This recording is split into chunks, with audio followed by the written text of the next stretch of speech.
Now you can simply pause the video and you can see whether if you can find any changes in this ECG. So if you have taken your time, you can very nicely make out that this patient has very nice tall T waves that you can see in lead V2, V3, V4, V5, and not much in V6, but yes. So this patient has a very typical ECG changes of tall, tented, symmetrical, peaking. Peaking means like a very sharp edge or corner. So this is like peaking T wave. And the one of the most important disease where you find this symmetrical tall T waves is hyperkalemia.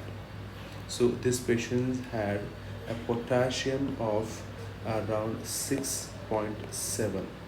So these are the very typical changes of hyperkalemia. So I'll tell you, if potassium is between 6 to 7, what you get is tall, symmetrical, tented T waves. This is the change when you have serum potassium level of 6 to 7. When potassium increase, when the potassium serum potassium is between 7 to 8, what you get is wide QRS complex. So you can get tall T wave obviously, but along with that you'll see wide QRS complex, and one more thing, that there will be loss of P wave. So these changes you'll see in ECG if the serum potassium level is between 7 to 8. In this case, we can very nicely make out P waves, very nice P waves. So this particular ECG has no serum potassium of more than 7. We have one more ECG. If you can see in this ECG has tall T wave, and here we can see that QRS is much wide. You can see the QRS is more than 120 millisecond, and we can make out that P wave is very small. So P wave is about to disappear. So this ECG has tall T wave. This ECG has tall T waves, has wide QRX complex.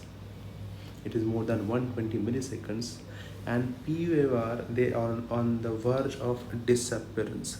Just see here, you are not able to appreciate very well P waves. So this is on the verge of disappearance.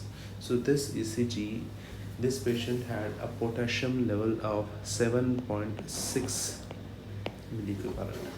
So what we need to understand is when the potassium is between 7 to 8, what we will get is wide QRS complex, tall T we can definitely get, and there will be loss of P wave.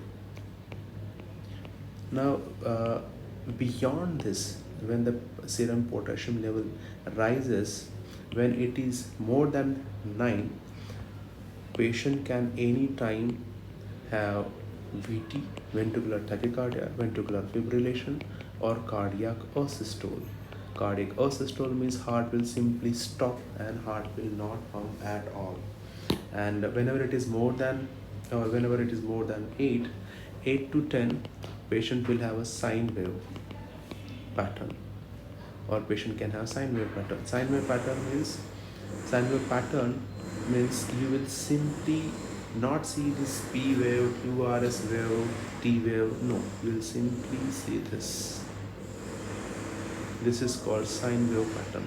So on your ECG lead or ECG monitor, you will not see P wave, you will not see QRS, you will not see T. You will simply see this waves, which is called sine wave pattern, which suggests that serum potassium is more than 8 and patient is in grave danger. Thank you.